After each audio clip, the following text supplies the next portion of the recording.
everybody. Nice to have you here.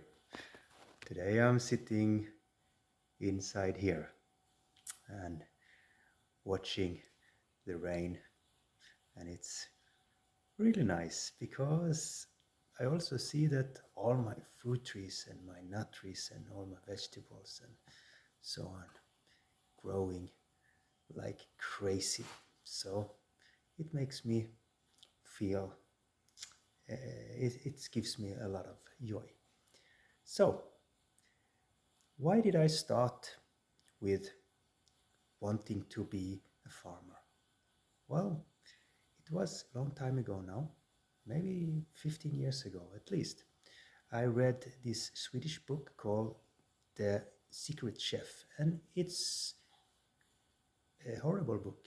It's a good book, but a horrible subject. It's how the food industry manipulate food.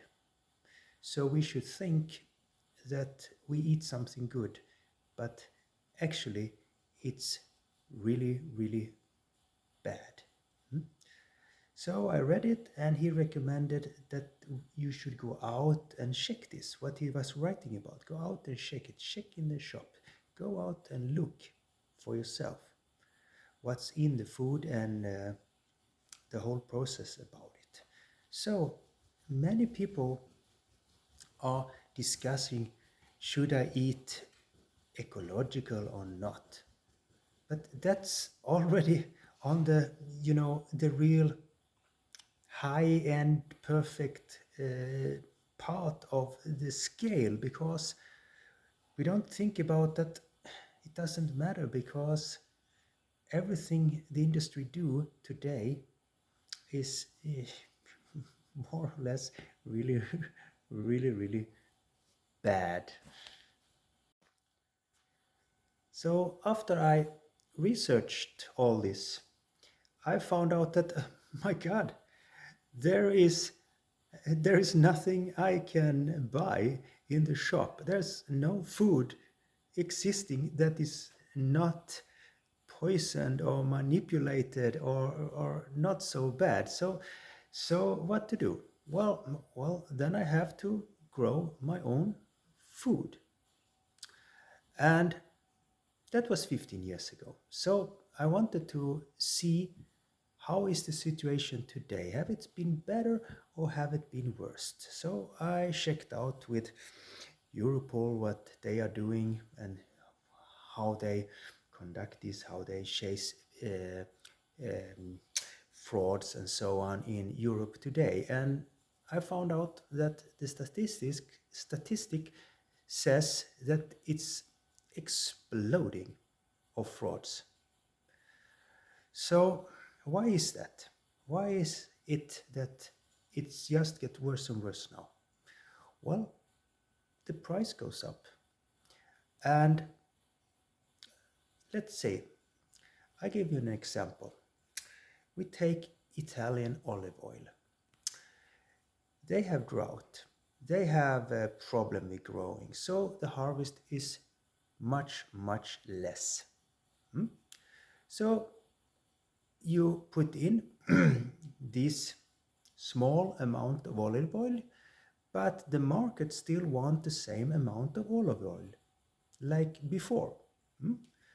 So what to do? Yeah, the farmer do what he can do, but he cannot do so much, and he get the same low price as normal. But now it comes to the food industry. We get 50 kilos, but we have buyers for 500 kilos, 10 times the amount that we have olive oil. How should we do this?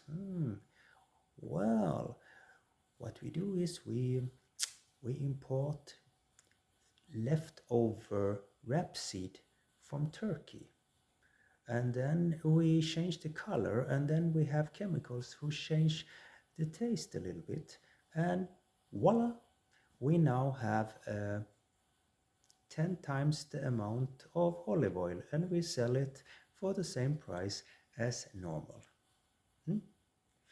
So it's not even good rapeseed oil. It's bad rapeseed oil, because if you should manipulate it and change the color and the taste anyway, it doesn't matter. Just need to have some consistency that looks like olive oil, and we buy it and so on. And what does the Italian government and what do Europol and they? Yeah, they fought with it, but the mafia was so strong so that they couldn't do anything. So they dropped it. So this is just exploding because we need food.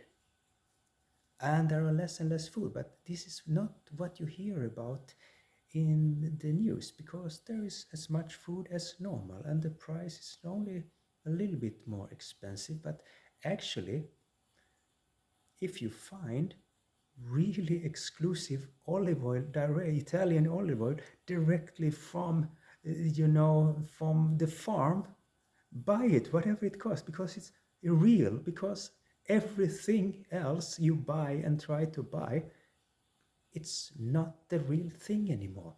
It's more or less garbage. So it's really, really, really, really sad what is happening.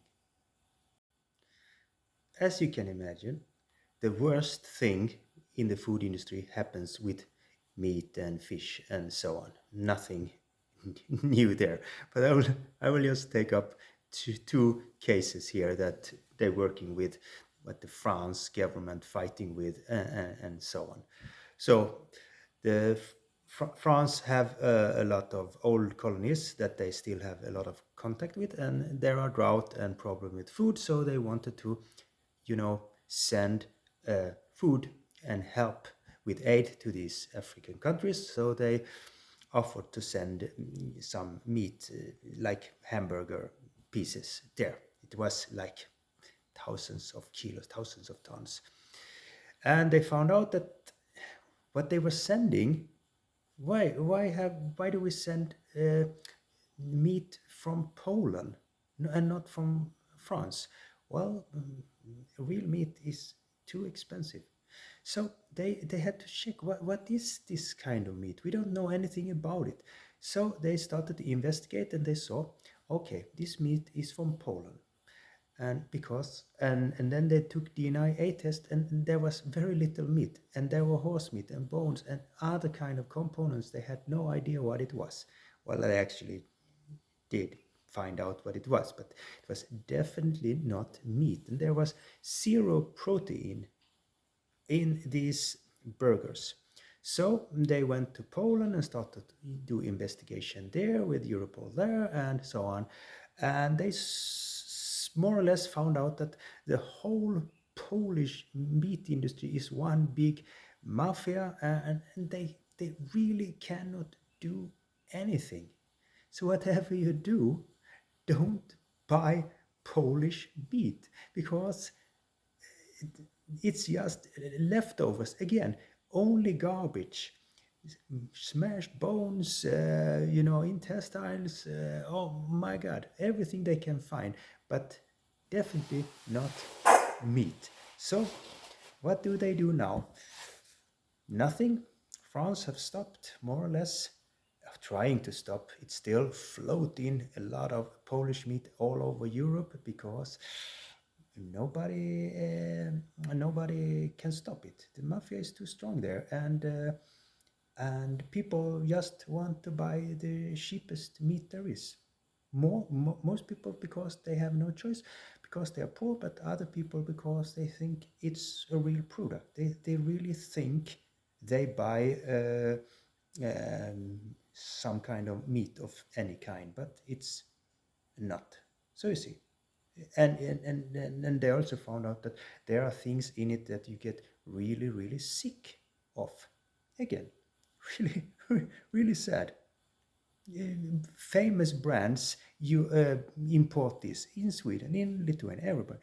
So this is what you buy in this fancy health shops, and also in the normal market, yeah, as it was something really, really exclusive and good, and you just get sick of it.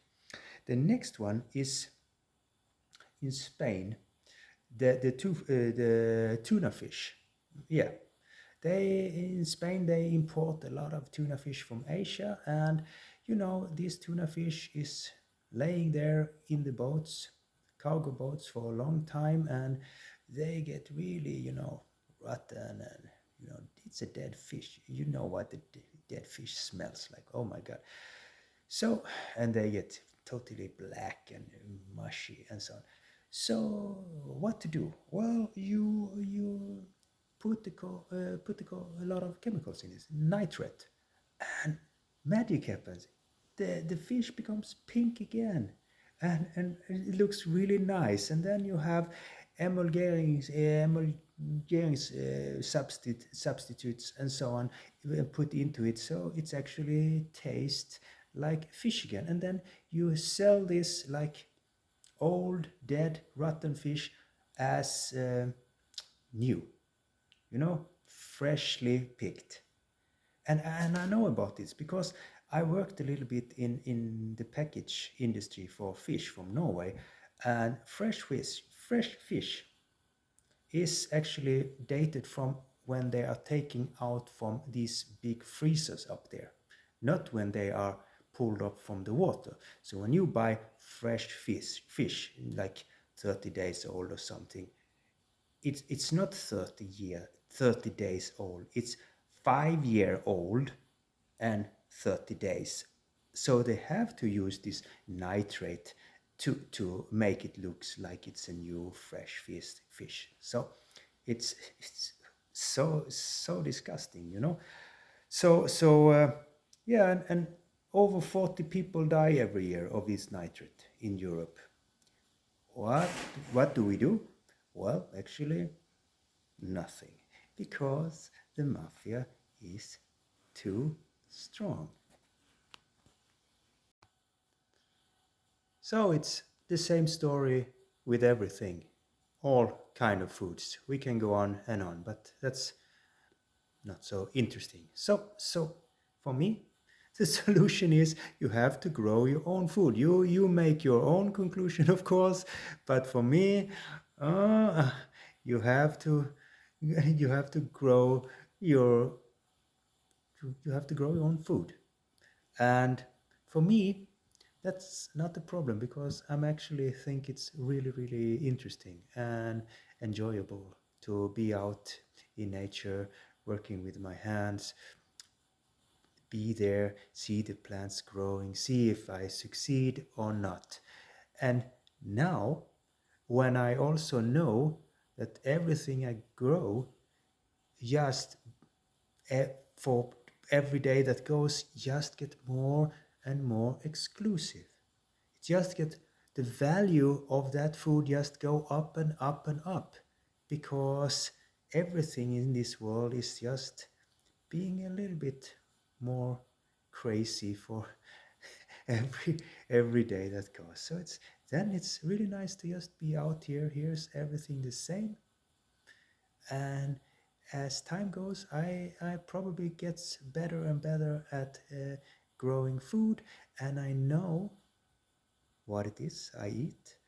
I know what it's in the soil because I'm working with it, and there is no poisonous thing or strange things putting in the food that I eat. And actually, it's also taste much better. So go out and grow something. Have a nice day in the rain.